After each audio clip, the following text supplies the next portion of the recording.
dari mulutnya Bahlil kurang ajar itu ya. Suruh ngosongkan, cari kos-kosan dulu, ada uang tunggu. Ini kan kurang ajar sekali, Pak. Rakyat harus marah.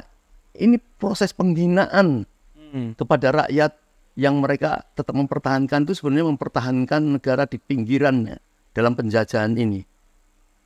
Nekat itu, tidak ada kemanusiaannya sama sekali. Ini ombudsman atau siapa sajalah, Komnas HAM sekarang ini sedang siap-siap. Beranikah ini? Menurut saya ini mereka nekat terakhir karena akibat janji-janjinya. Ya. Apakah berani mempertahankan kenekatan itu? Ini kan hanya beberapa gelintir mewakili ribuan rakyat yang tidak ada di situ gitu. Nah, yang kedua, bukan berarti kalau Bahlil bisa menyisir satu persatu perorangan, ya, mau menyetujui dengan kibulan-kibulannya itu, ya, mau menyetujui, bukan berarti kemudian sah rakyat Indonesia secara menyeluruh melalui keputusan-keputusan mereka yang tadi padahal melakukan satu pelanggaran-pelanggaran kepemilikan tanah.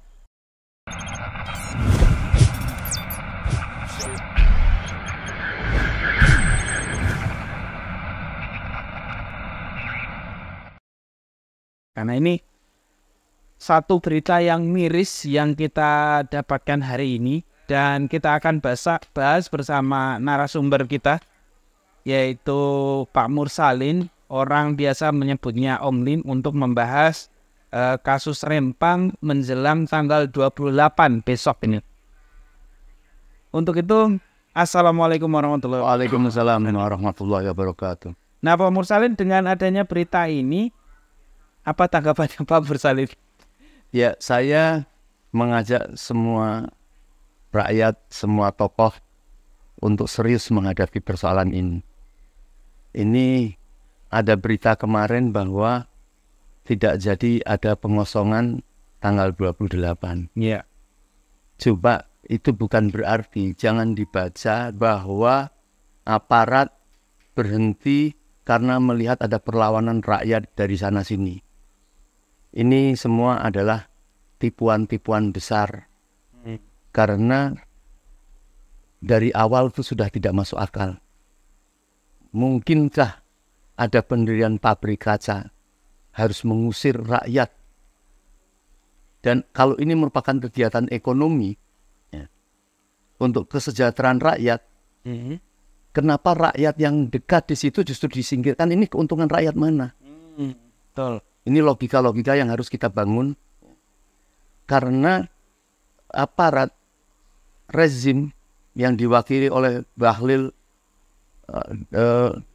termasuk BP Batam dan lain sebagainya ini mereka tetap melaksanakan karena kesalahan-kesalahan sendiri yang membuat suatu perjanjian-perjanjian di Cina pada tanggal 28 Juli yang lalu. Ya. Nah, maka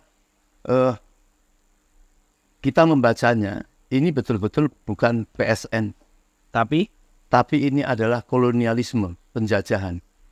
Kalau kemarin Pak Said Didu mengatakan ini bukan awal kebangkitan, melihat rakyat semua kemudian untuk melawan proses ini bukan kebangkitan, tapi malah justru awal aneksasi. Oke. Artinya awal dari penggelembungan, penjajahan, pengelebaran kekuasaan asing yang dibantu oleh para pengkhianat-pengkhianat yang dalam bentuk pejabat. Kalau ada kesempatan, ya, para tokoh bisa berhadapan-hadapan dengan tentara yang kita andalkan. Suruh kaji ulang. Benarkah membackup penguasa yang salah langkah untuk menjajah rakyat tanpa pikir panjang, pokoknya membantu? Nah, kemudian kalau dituduh bahwa rakyat ini melawan aparat, ya, mereka ini tahu persis ini bukan melawan aparat. Aparat yang datang ke sana ini untuk memaksa menggusur rakyat dan ditahan. Coba kalau tidak ditahan para pemuda-pemuda, pasti digusur dengan paksa. Sekolah kayak tidak ada waktu lagi, ditembak-tembakin, suruh keluar, penduduk diusir, rumah dihancurkan. Bagaimana kita membaca seperti ini? Apakah itu bukan satu penjajahan yang keji? Betul. Jadi ini kalau kita masih punya sisa-sisa patriotisme, ya, ayo kita lawan. Ini penjajahan murni paling berat dilakukan oleh musuh dalam selimut. Oke. Dan kita tahu juga hari ini Pak, terakhir kita dapat berita ada 43 warga yang sampai dengan hari ini masih ditahan oleh aparatnya. Apa rekomendasinya Pak untuk warga yang ditahan Pak? Ini kan ada satu peristiwa yang sangat masuk akal sekali, ya. Ini cuman lambat laun saja ini. Kalau tadi dikatakan bahwa tetap mendata ini satu persatu, Iya. di door to door. Ini kan berarti tidak ada perlindungan. Masa TNI tidak mau melindungi rakyat yang sedang diusir paksa seperti itu? Dari mulutnya Bahlil kurang ajar itu, ya. Suruh ngosongkan, cari kos-kosan dulu, ada uang tunggu. Ini kan kurang ajar sekali, Pak. Rakyat harus marah. Ini proses penghinaan kepada rakyat yang mereka tetap mempertahankan itu sebenarnya mempertahankan negara di pinggirannya dalam penjajahan ini. Nekat itu, tidak ada kemanusiaannya sama sekali. Ini ombudsman atau siapa sajalah, bagi Komnas HAM sekarang ini sedang siap-siap. Beranikah ini? Menurut saya ini mereka nekat terakhir karena akibat janji-janjinya. Ya. Apakah berani mempertahankan kenekatan itu yang nanti akan menghadapi rakyat dan seolah-olah menghina, kosongkan 28 September. Semua orang tahu 28 September itu adalah hari apa? Maulid Nabi besok. Bukan. 28 September itu adalah hari G13 PKI. Oh ya tanggal ya. Oh ya 30 September. 30, ya. Jadi kan orang membacanya seperti itu, apalagi orang-orang kayak Taufik Baudin. Mereka pada mengobarkan kita sambut 10 November Hari Pahlawan, bagaimana rakyat Surabaya mengusir penjajah. Area-area Surabaya ya. Kayak tidak punya waktu untuk berhenti sejenak membicarakan di DPR ini begini. Kok kayaknya sudah kebelet. Nah kalau sudah kebelet ini rakyat juga harus melihatnya. Saya yakin, seyakin-yakinnya tidak aman Bahlil. Oke. Tidak aman Bahlil, rakyat marah. Dan kita tahu juga Pak bahwa Pak Bahlil kemarin juga sempat menyampaikan bahasa yang cukup membuat angin surga ya. Jadi tidak jadi direlokasi, hanya digeser saja. Terus nanti orang yang akan digeser itu akan dapat uang kalau nggak salah sekitar 1.200.000 per bulan. Dan akan dibangunkan. Nah ini Bapak juga kayaknya punya pengalaman soal bangun-membangun ini. Iya. Perumahan dan lain sebagainya. Itu dengan tipe 45, tanah 500 meter. Bisa nggak Pak itu bisa dibangun dengan waktu yang cepat? Untuk warga Rempang yang nanti katanya mau direlokasi. Kira-kira gimana? Pertama, nilai-nilai itu tidak masuk akal. Orang dalam berantakan, keadaan keluarga, dikasih uang yang tidak pantas, itu pun baru janji. Iya. Yang penting mereka pindah, tergeser. Nanti setelah digeser, ada pengalaman atau track record mereka orang-orang penempati janji. Oke, benar. Terus betul-betul kayak penipu kan. Udah kamu keluar dulu, tapi setelah itu walau alam lari. Dia ada di mana? Emang dia nongkrong terus di situ? Coba bayangkan, saya lihat videonya. Ada rumah tangga yang ada 2 orang, bapak dan ibu. Ada sekitar 12 aparat memaksa-maksa untuk ayolah keluar. Terus negosiasi mintanya berapa ini. Emang petugas lapangan itu yang seperti kayak debt collector itu, dia diberi wewenang untuk tawar-menawar. Ini kita wajib, kalau partai-partai itu ya yang mencari suara-suara dari mereka sekarang diam 1000 bahasa. Maka para intelektual, para pembela ini harus membantu mereka ya. Misalnya mendirikan, yang sudah ada salah satu partai mendirikan posko bantuan hukum. Sekarang ini mereka butuh makan. Jangan sampai sudah tidak bisa makan, diajak negosiasi, terpaksa menerima negosiasi apapun yang diberikan. Ini kasihan. Ini penjajahan nyata gitu ya. Ini adalah penjajahan politik. Ini bukan masalah ekonomi, ini urusan politik ini. Urusan kolonialisme tadi saya katakan seperti itu. Nah maka saya yakin karena ini sudah waktu pendek rezim ini untuk penggantian pilpres ini, saya khawatir nekat-nekatan kemudian tidak mau mundur dengan segala alasan. Ya. Ini awal mungkin akan marah rakyat yang sedang menunggu dengan sabar satu perubahan dengan pilpres yang akan ada. Memang kalau orang sudah sedang gusar gitu, dia tidak bisa mikir. Ya. Kayak rezim-rezim ini sudah tidak bisa mikir. Kalau orang ingin jatuh itu udah apa saja yang bisa dipegang. Ya. Akar rumput aja dipegang, padahal tidak pegang. Jadi ini nekat. Mereka seolah-olah kalau saya diam nanti berganti saya mati, mendingan sekarang saya lawan sekarang. Ini udah pakai akal otak nggak sehat, Pak. Iya. Saya kira itu. Ini yang harus dikaji ulang segera. Ya. Kita pastikan jangan sampai rakyat dibujuk dengan sales.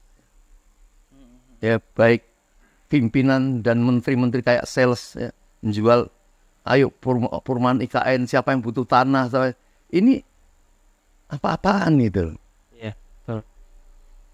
Ini terpaksa kita harus edukasi masyarakat bahwa kita sedang mempunyai rezim yang tidak menguntungkan, tidak menjaga dari rakyat. Iya. Terus kita juga tahu Pak bahwa seiring dengan berjalannya waktu ini kan terus berjalan terus ini. Ternyata menurut Ombudsman juga BP Batam itu ternyata belum mengantongi sertifikat HPL, hak penggunaan lahan. Karena hak penggunaan lahan itu tidak akan keluar sebelum masyarakat Rempang itu pada keluar dari wilayah itu. Makanya wajar sekarang ini orang-orang dikejar untuk keluar dari sana. Pertanyaan saya itu, di sana itu kan dulu pas Pak Jokowi sempat kampanye dan akhirnya ternyata PDIP dapat suara yang paling banyak di sana. Dan kita tahu hari ini rezimnya adalah dari PDIP. Nah pertanyaannya, kenapa kok orang yang sudah mendapatkan suara terbanyak di sana, dukungan masyarakat sekarang di sana sudah sangat tinggi, kok sampai dengan detik ini ketumnya belum ada ngomong-ngomong soal itu? Kira-kira apa tanggapannya Bapak? Ya, pertama masalah HPL saya baru dengar ya. Iya. HPL itu kan milik dikelola oleh pemerintah, kemudian diberikan oleh Batam karena dia diberikan hak untuk mengelola sananya. Tetapi kalau itu belum keluar, maka dia tidak bisa menurunkan berupa HGU. Iya, betul. Tidak boleh. Nah, kalau itu tidak boleh dan belum, ini sudah memberikan kekuasaan kepada asing. Yang dikatakan Shinji itu juga nanti kita membahas apakah Shinji punya uang atau tidak. Ini fakta-fakta adalah penipuan telek-telekan gitu. Apakah sudah melangkah kepada suatu keliruan seperti ini, kemudian tetap diberikan kuasa untuk tetap melanjutkan ini? Atau mesti diadili secara hukum? Betul. Masih adakah hukum di Indonesia ini? Jadi saya kira itu yang paling penting, rakyat harus merasa mempunyai milik untuk terhadap hal ini. Ini sudah ngawur-ngawuran. Iya. Kemudian yang kedua, apa tadi pertanyaannya? Kenapa PDIP mendapatkan suara? Jadi begini, bisa saja mereka berharap keadaan mereka itu dibela oleh PDIP, karena Bu Megawati kan menjanjikan bahwa ini partainya wong cilik. Betul. Membela wong cilik. Mereka tuh punya dijanjikan begitu saja orang. Tetapi kita jangan mengambil kesimpulan dulu. Sekarang yang mengambil kebijakan-kebijakan ini adalah petugas partainya PDI itu. Kita tunggu apakah Ibu Megawati mempunyai nyali untuk mencopot petugas partainya itu yang melakukan kesalahan-kesalahan itu. Nanti PDI akan tidak disalahi mengerti. Tapi kalau tidak, ini bisa berarti ya sama saja antara petugas partai dan PDI-nya. Tapi kalau saya lihat sudah berani mengkoreksi-koreksi ya dari PDI Hasto misalnya masalah food estate, Iya. ya mengkoreksi pada Prabowo dan Jokowi, Presiden Jokowi itu artinya mereka sudah mulai melangkah mengkoreksi. Iya. Tidak apa-apa, kita jangan kecil hati. Kalau PDI mampu melakukan satu hal yang tegas, jangan kecil hati. Siapapun orang, siapapun golongan, siapapun partai berbuat baik, tetap kita dukung. Betul. Ya, Betul, kita betul, dukung. betul. Jadi gitu. Dan kita berharap juga dari DPR kan ketua DPR hari ini kan dari PDIP Bu Puan Maharani. Mohon untuk Bu Puan juga segera berbicara soal kasus Rempang karena ini menyangkut masyarakat luas ya. Masyarakat Rempang bukan hanya Rempang tapi Indonesia secara khusus karena kita tidak tahu itu 17.000 hektar Pak. Dan Sinyi itu hanya beberapa petak saja kalau di bagian itu. Kita tidak tahu ini nanti akan jadi apa kalau dikelola oleh Minata C. Ya, saya kira bagus lah. Artinya ada satu kemajuan karena mereka sekarang kan juga belum mengambil sikap ini. Misalnya Jokowi ini, presiden ini, apakah betul-betul masih menjadi petugas partai dari PDI atau tidak? Iya.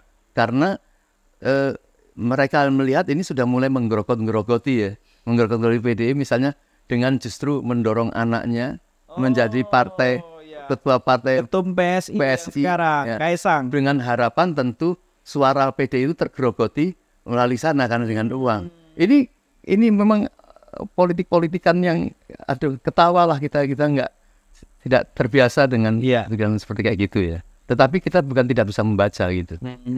Saya jadi ingat tadi apa yang disampaikan Pak Mursalin soal pemerintah yang kurang lebih agak sulit dipercaya karena sudah terlalu banyak bohongnya. Seperti kita kasus contoh tadi lah ya, misalnya apa yang disampaikan oleh Pak Pak Mahfud MD bahwa masyarakat di sana itu tidak punya hak untuk tinggal di sana, bahkan Pak Luhut yang ingin membuldoser karena ini alasannya adalah proyek strategis negara nasional. Pak Bahlil yang kemudian sekarang esok dele sore tempe berubah-berubah omongannya. Nah ini kira-kira apa rekomendasi Pak Mursalin untuk para pejabat-pejabat yang seperti ini Pak? Ya ini kan sudah kehilangan peri kemanusiaan dan peri keadilan ya. Ya tidak mempunyai hati nurani lagi ya. Karena hawa nafsu yang ingin menjadikan mereka tetap berkuasa, hawa nafsu ingin mempunyai kekayaan.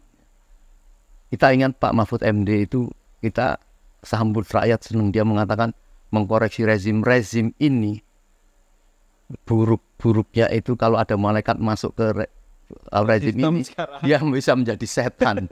Nah sekarang dia sudah seperti kayak gitu, apa mungkin dia mengakui sudah berubah ya, berubah seperti kayak yang dia sampaikan itu ya. Jadi ini yang harus kita ingatkan karena kita ini kan punya patokan lah, punya patokan hukum katakanlah tertuang di dalam peraturan-peraturan Pancasila ya, UUD 45 yang menelurkan satu aturan-aturan yang sangat diterima, disepakati oleh orang. Kalau dulu mereka mengatakan saya Pancasila, apakah sekarang mereka masih mengakui Pancasila? Diletakkan di mana Pancasila? Betul. Jadi maka yang berkewajiban mempertahankan negeri kita ini adalah bangsa Indonesia sendiri. Saya dapat video ini bisa menjadi orang-orang Melayu kalau tidak ada perlawanan seperti ini, mereka akan memisahkan diri ya dari kelompok-kelompok Melayu ini. Kalau tidak ada pembelaan dalam ini, mereka akan memisahkan diri. Ini kan akibat dari rezim yang tidak ada rasa. Mereka tahu semua rakyatnya, walaupun tidak di Sumatera, di Jakarta, di Bogor, di mana-mana kan melawan ini. Mereka tahu itu. Ini kita betul-betul musibah ya, menghadapi satu rezim pemimpin yang saya tidak mau berkata-kata kayak Rocky ya. Itu kita membiarkan gitu. Ya. Kalau kita mau dengan rasa kasih sayang ya kita kasih tahu. Tapi nampaknya yang namanya tirani itu suatu pemerintahan yang biasa pernah terjadi di beberapa negara yang sudah tidak ada kontrolnya. Ini DPR tidak berfungsi, ya. Apa itu yudikatif tidak berfungsi. Yang hanya bisa berdiri adalah memang rakyat. Iya. Saya kira itu. Kemarin saya jadi ingat Pak Mursalin kemarin pada saat wawancara dengan Ketua Umum Partai Umat, Bang Ridho, yang mengkonfirmasi tentang adanya masyarakat di sana yang sudah mulai berkompromi dengan pemerintah, artinya menyerahkan dan menerima konsekuensinya, yaitu dikasih sangon dan lain sebagainya. Nah ini kan kita jadi ada semacam apa ya, kalau misalnya ada rakyat, ada yang sudah menyerahkan rumahnya untuk diganti oleh pemerintah, pelan-pelan nanti khawatirnya ada polarisasi. Kalau yang masih bertahan di sana nanti ada semacam saling bully-membuli gitu loh Pak. Nah ini apa rekomendasinya buat rakyat Rempang? Ya, saya lihat Pak Ridho sebagai ketua pimpinan Partai Umat yang berusaha melakukan penjajakan awal, dan mereka konon katanya sudah mendirikan rumah posko, bantuan lembaga hukum gitu ya. Nampaknya memang belum berani cepat-cepat menyimpulkan, ya, berhati-hati. Tetapi mereka tahu bahwa rakyat semua menolak dan bahkan mengangkat tangannya di belakang Mas Ridho. Ya, kami menolak. Jadi ini kan mana yang benar, ya? Tapi kan ada video-videonya. Bahlil mengatakan ini semua rakyat sudah menerima. Memang ada di dalam satu rumah seolah-olah sudah mau menerima. Ini kan hanya beberapa gelintir mewakili ribuan rakyat yang tidak ada di situ gitu. Nah, yang kedua, bukan berarti kalau Bahlil bisa menyisir satu persatu perorangan, ya, mau menyetujui dengan kibulan-kibulannya itu, ya, mau menyetujui, bukan berarti kemudian sah rakyat Indonesia secara menyeluruh melalui keputusan-keputusan mereka yang tadi padahal melakukan satu pelanggaran-pelanggaran kepemilikan tanah, pelanggaran-pelanggaran hak, pelanggaran-pelanggaran kepada PSN, ya, proyek strategi nasional itu, Mas Arief.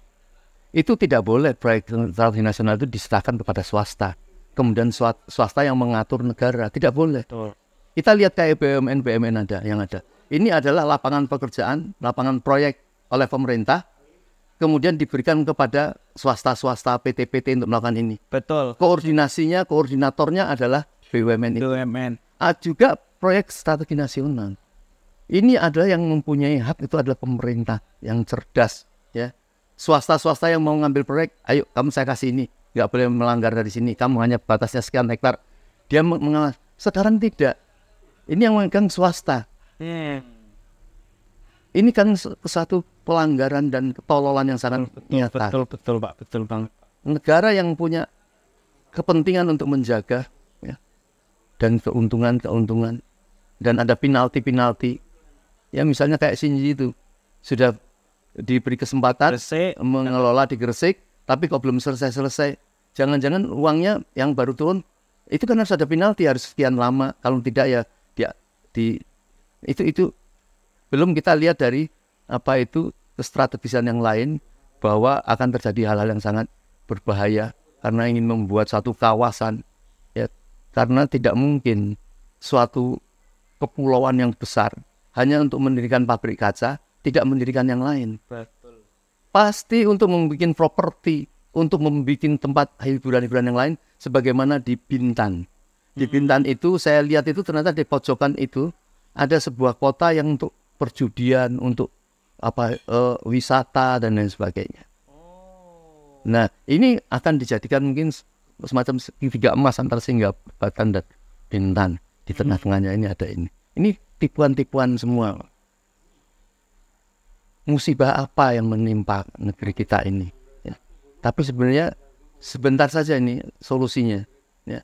Kita hentikan dulu, kita beri kemuliaan penguasa yang sekarang ini untuk mengurus negara, ya, memberikan kesempatan rakyat yang menunggu untuk menyambut satu pilpres gitu, ya.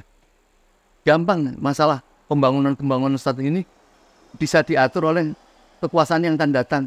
Apa khawatir kekuasaan yang akan datang lebih tolol dari mereka?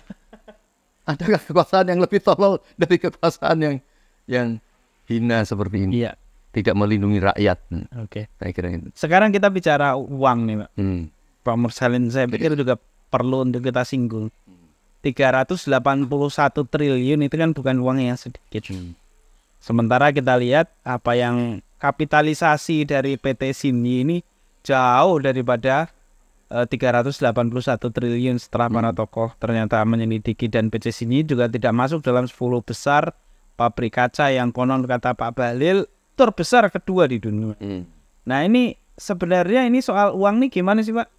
Ya pertama saya kepengen tanya, bagaimana kalau ada penguasa tingkat menteri kayak Bahlil itu melakukan kebohongan publik yang ucapan-ucapannya itu mudah sekali untuk digaris kebenarannya. Kalau aktivis yang bohong langsung ditangkap Pak. Kalau menteri yang bohong itu yang harus menjadi catatan. Boleh dia ngoceh 1000 macam, gampang nanti bisa di cross check tentang kebenarannya itu. Ya. Kemudian yang kedua, ya.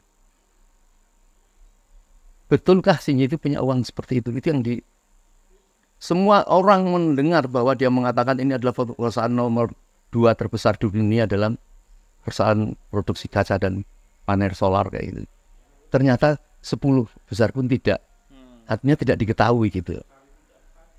Berarti apakah pejabat kita ditipu?